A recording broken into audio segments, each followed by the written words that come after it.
네, 오늘 3부는 임종석 전 대통령 비서실장과 함께하겠습니다. 정치 현안 여러 가지가 있는데요. 이에 대한 입장도 궁금하고요.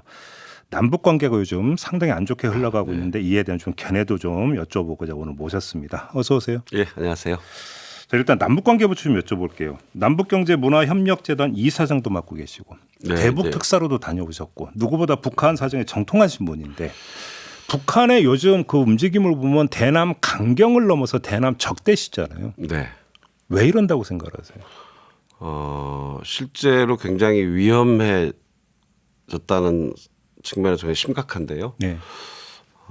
결국은 이 남북 간의 대립 대결 정책이 지금 서로 기싸움 형국으로 들어갔잖아요. 그런데 최근에 이제 김정은 위원장이 하는 거 보면 그 수준이 좀 심각하죠.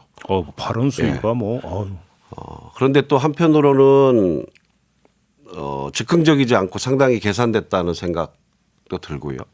그래서 결국 이제 뭐 민족이니 통일이니 이런 건 아예 헌법을 포함해서 북한 저거에 다 지우겠다는 거잖아요. 그렇죠. 예, 그러니까는 교전 중인 두 국가로 본다 이런 얘기인데 그렇게 하고 지금 가장 최근에 나온 이야기가 우리가 지금 걱정을 자아내는 대목인데 NLL 인정할 수 없다. 네. 예. 그런데 이 NLL이 참 복잡해요. 우리로서는 당연히 해상 경계선으로 지켜내야 될 건 뭐 의심의 여지가 없고요. 그런데 이제 북은 이걸 인정하지 않겠다는 거는 그리고 교전 중인 두 국가로 보겠다 하는 것은 이제 국제법이 적용될 가능성이 높아지거든요. 예. 그런데 그렇게 가면 우리가 꼭 유리하지 않아요. 그렇습니까? 이 NLL 문제가. 이제 저 해제된 미국의 문서에서도 처음에 NLL을 어떻게 그었고 이것이 성격이 무엇이고 하는 것들이 다 나오고 있는데 이제 국제법이라는 게 거칠게 말하면 해양에선 두 개나 말이죠. 영토로부터 12해리 약 22km까지를 영해로 본다는 거하고 이게 양국 간에 겹쳤을 때는 중간 개선으로 한다는 건데 이 NLL이 중간 개선보다 좀 올라가 있단 말이죠. 그래 이제 북한은 그래서 뭐 서해 경비 개선이라고 해서 그거보다 좀 아래 선을 지금 지속적으로 얘기하고 있는데 요 마진이 존재한단 말이에요.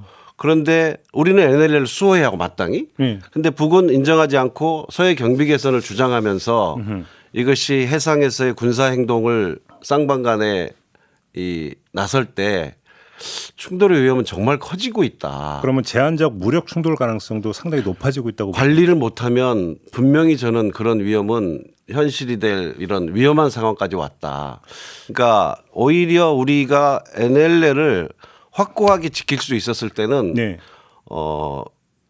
노태우 정부 말에 남북 합의서 그때는 육지 군사 분계선과 해상에서 현재의 관할 지역으로 한다고 합의를 해서 즉 남북 간의 대화가 되고 평화에 대한 지향을 갖고 있을 때는 오히려 우리가 NLL을 군사적으로뿐만 아니라 정치적으로 수호할 수가 있었어요.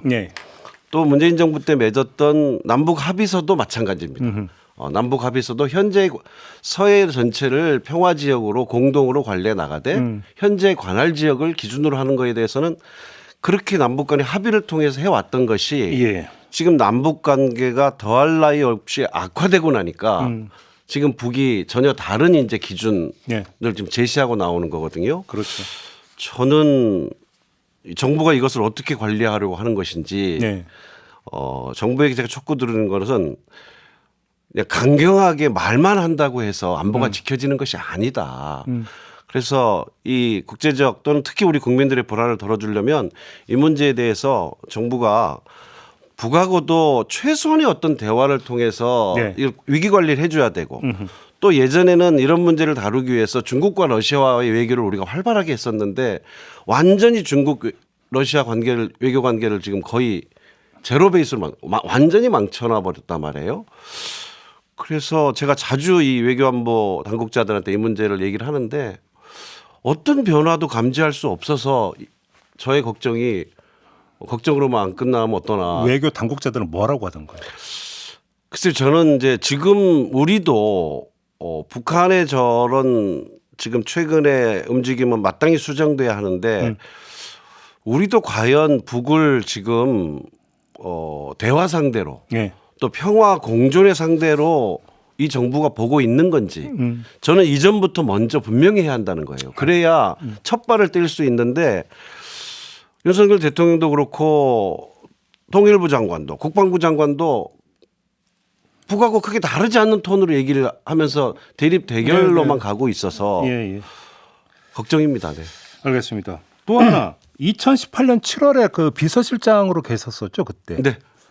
이때 그 이상직 중소벤처진흥공단 이사장 임명에 대한 대가로 네. 문재인 전 대통령 전사위 서모 씨를 TI 스타제 전무로 취업시켜줬다는 의혹이 제기가 돼서 검찰이 수사하고 있다. 이런 보도가 나오고 있고 어제 청와대 출신 민주당 의원들은 이에 대해서도 이건 보복이다. 치졸한 보복이다는 입장을 내놨는데 어떻게 보십니까 이 문제는? 그러니까 한 지금 6년 전쯤 그렇죠. 이죠. 지금으로부터 하면 네. 그러니까 저는 검찰이 어찌 보면 참 편하겠어요. 정치 의혹을 기획을 해서 그걸 수사할 수 있다는 건 참 놀라운 거거든요. 기획 수사라고 보세요? 그 문제는 그 문제대로 들여다보면 될 거 아니에요. 예. 예. 그런데 지금 이미 연관이 없어 보이고 저희로서는 전혀 알지도 못하는 내용을 모르시는 내용입니까? 모르죠. 전혀? 예, 전혀 모르죠. 그리고 중진공 이사장이라는 자리는 대통령이 임명하는 자리이기 때문에 네. 공모 절차를 정상적으로 밟아서 임명한 것이고 그로부터 한참 후에 일어난 일이 과연 그게 무슨 연계가 있느냐 하는 거는 현재는 그저 의심하고 싶은 의심인 것 같은데 근데 사건 자체를 구도를 벌써 그렇게 흘리면서 시작을 하고 네. 참고인들을 압수수색하고 관련자들의 계좌를 지금 들여다보고 하는 거는 반드시 뭘 해내겠다는 정책 목적이 먼저 보이지 않습니까?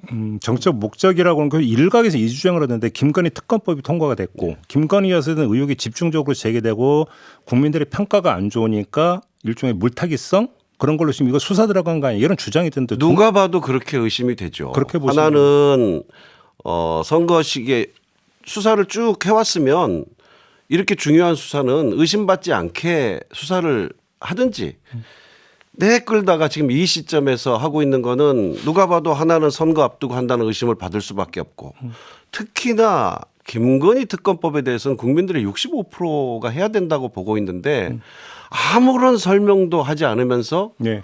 이런 수사를 갑자기 띄우는 것은 방금 우리 진행자께서 말씀하신 것처럼 김건희 특검법을 물타기 위한 거다 하는 의심을 충분히 받을 수 있죠.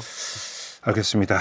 뭐 자연스럽게 정치 현안에 대한 이야기로 좀 넘어가고 있는데 좀 여쭐 게 몇 가지가 있는데 첫째 그 윤영찬 의원이 탈당하려다가 잔류하는 거 있잖아요. 네. 그게 그 실장님께서 같이 술을 마시면서 집중 설득한 결과다. 또 이런 이야기가 있고 또 그 SNS도 실장님도 비슷한 내용의 글을 올리신 바가 있지 않습니까? 혹시 과정을 좀 말씀해 주실 수 있나요? 뭐 저도 한 명인 것이죠. 어쨌든 윤영찬 의원이 마지막에 고민하면서 이렇게 사람들을 만나는 걸 제가 옆에서 보니까요. 본인을 가장 아꼈던 사람들을 집중적으로 마지막에 많이 만나셨던 것 같더라고요. 예를 들면 뭐 초등학교 가장 친한 친구들, 고등학교 가장 친한 친구들, 또 지역구에 가장 처음부터 자기와 함께 해왔던 분들, 또 이제 저 같은 사람들. 그런데 대부분 본인을 가장 아끼면 아낄수록 힘들어도 지역구에서 이겨내는 것이 이기는 것이다. 이렇게 조언한 게 되게 통일됐던 것 같아요. 그러면 그때 당시 윤영찬 의원의 고민 포인트는 뭐였습니까? 윤영찬 의원은 이제 그런 고민들은 이미 쌓여가고 있었는데 네 명이 같이 해왔던 것 때문에 혼자 이것을 벗어나는 데 대한 부담을 많이 느꼈고 그리고 마지막에는 하필 하루 전인가 이틀 전인가 그 뭐 현금 택시 성비 의혹이 불거졌잖아요. 이러니까 윤영찬 의원이 살아온 결론은 혼자 이걸 빠진다는 게 너무 고통스러워진 상황이 돼버린 거죠. 네. 근데 일각에서는 현근택 그 민주연구원 부원장의 그 성희롱 발언 이게 불거지니까 공천 경선에서 어떤 유리해질 것 같으니까 남은 거 아니냐 이런 식으로 해석을 하던데. 오비하고 일하기 참 각각인데 한꺼번에 일어나면 누구나 참 말하기가 좋은데요.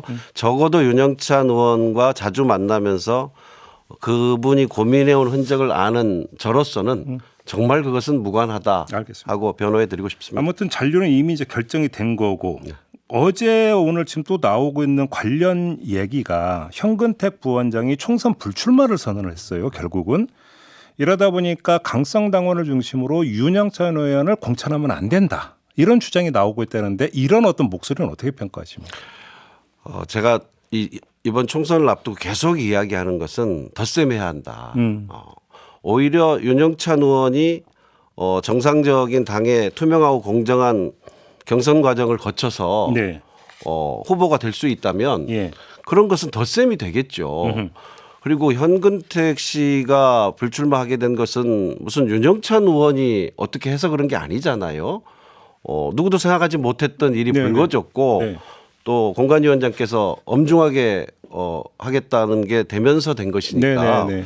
그것을 거기다 갖다 붙여서 윤영찬 당신도 불출마라 하는 거는 지금 총선을 대하는 태도가 아니라고 생각합니다. 예. 지금 이렇게 말씀하시면 우리 실장님도 혹시 공격받을 수 있는데. 저도 뭐 이렇게 기자회견을 해서 네. 공격도 하고 그러셨던데 자중질환이죠. 그리고 누구보다도 그 주장하시는 분들 역시 이번 총선이 윤석열 정부의 폭정에 대한 심판 선거가 돼야 된다고 누구보다 생각하시는 분들이라면 그런 주장들은 자중질환이고 오히려 윤석열 정부가 가장 좋아할 만한 프레임에 들어가는 거다. 그런 점 말씀드리고 싶습니다. 네. 이제 실장님 본인 얘기 좀 여쭤봐야 될 것 같은데 서울 중성동 갑에 도전하기로 결정하신 거죠? 네. 3일 전에 예비 후보 등록을 마쳤습니다. 그 전에 그 되게 고민이 많았던 거 네. 제가 아는데 출마를 결심하신 결정적 이유 계기가 뭡니까? 제가 몇 번 말씀드렸는데 지금 이 대한민국이 완전히 전반적으로 후퇴하고 있고 네. 좀 심하게 말하면 무너지고 있다고 해도 과언이 아니거든요. 네. 민주주의는 완전히 정말 민망할 정도로 너덜너덜해졌고요. 특히 경제. 네. 1인당 국민소득이 후퇴하고 20여 년 만에 소매 판매가 줄어들고 진짜 대통령께서 무슨 기업 오너들하고 가서 떡볶이 먹고 오뎅 먹을 일이 아니에요. 정말로 가서 들어보시면 한 집 건너 하나씩 가게가 나오고 있는데 1억 2억씩 주고 이 권리금 받고 들어갔던 게 다 제로가 됐어요. 네. 물가는 올라서 장사하는 분들은 장사하는 대로 죽겠고 서민들은 서민대로 죽겠고 네. 이런 정도 상황인데 이것이 대통령이 자초한 측면이 크거든요. 무슨 어디서 그런 냉전적인 이념을 들고 와서 이념 정치를 국내외를 막론하고 해야 되는지 모르겠어요.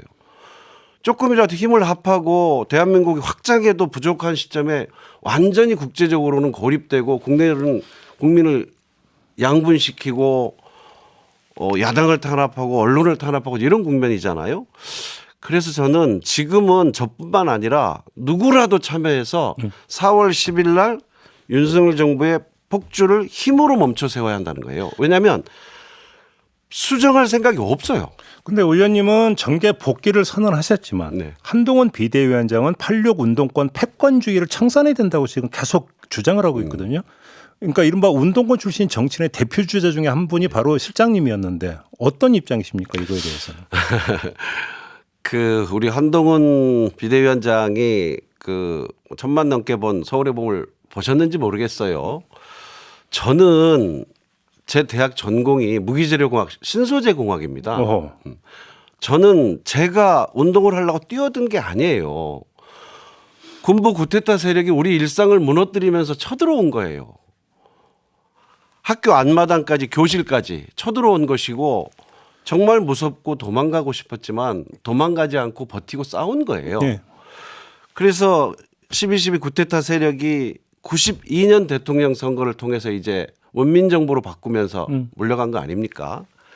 그러면서 우리가 일상을 되찾게 되는데 제가 한동훈 비대위원장 보니까 92학번이신 것 같더라고요. 그리고 이제 본인의 출세를 위해서 바로 고시 공부를 한 거 아닙니까? 저는 좀 동시대 학교를 다녔던 친구들 선후배들한테 좀 미안한 마음을 갖는 게 인간에 대한 예의 아닐까요? 그렇게 보세요. 그리고 한동훈 위원장이 무슨 운동권 정치 청산하자고 하려면 그렇게 나쁜 프레임 정치를 할 게 아니고 어떤 것이 문제인지를 얘기를 해야 건강한 토론이 되는 것이지 네.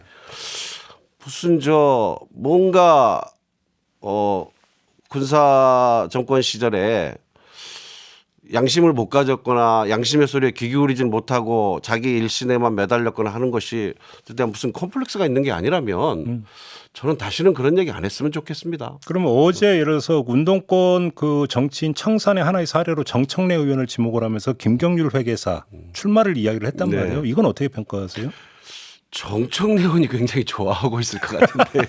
어떤 점에서? 뭐 정치적 경력이나 기세나 스타일이나 특별히 정청래 의원하고 뭐 대척점이 있는 것 같지도 않은데 속칭 게임이 안 된다 이렇게 보시는 그럴 것 겁니까? 같습니다. 그래서 정청래 의원이 굉장히 속으로 웃고 있을 것 같습니다. 그거 사실 근데 그거보다 더 심각한 거는 그걸 발표하는 행태죠. 알겠습니다. 이틀 전에 시스템 공천 뭐 듣도 보지도 못한 보수정당이 시스템 공천을 마련했다고 하더니 지금 본인이 그냥 공천 막 하고 있잖아요. 알겠습니다. 마지막 시간이 이제 다 돼서 마지막으로 지금 어차피 그 같이 당 활동을 했던 그 지금 분들이 떠나서 이제 신당을 만들 움직임은 이제 본격화하고 있죠. 이 어차피 현실입니다. 그 뒤는 어떻게 관계 정립이 돼야 된다고 생각하십니까? 이제 조금 더 진행을 봐야 되겠죠. 예. 다만 저는 이낙연 전 대표든 또 나가신 세 분이든 뭐 윤영찬 의원을 포함해서 저는 나가지 않고 안에서 견디면서 이기는 게 진짜 이기는 거라는 얘기를 자주 드렸었는데 네. 뭐 현실을 견딜 수 없어서 또 진행되어 온 과정이 있기 때문에 이제 탈당하셨을 텐데 막상 탈당하시고 나면 그 현실은 더 어렵다는 걸 지금 경험하고 계실 겁니다. 예. 알겠습니다. 오늘 말씀은 여기까지 드려야 될 것 같네요. 고맙습니다, 실장님. 네, 감사합니다. 네, 임종석 전 대통령 비서실장과 함께했습니다.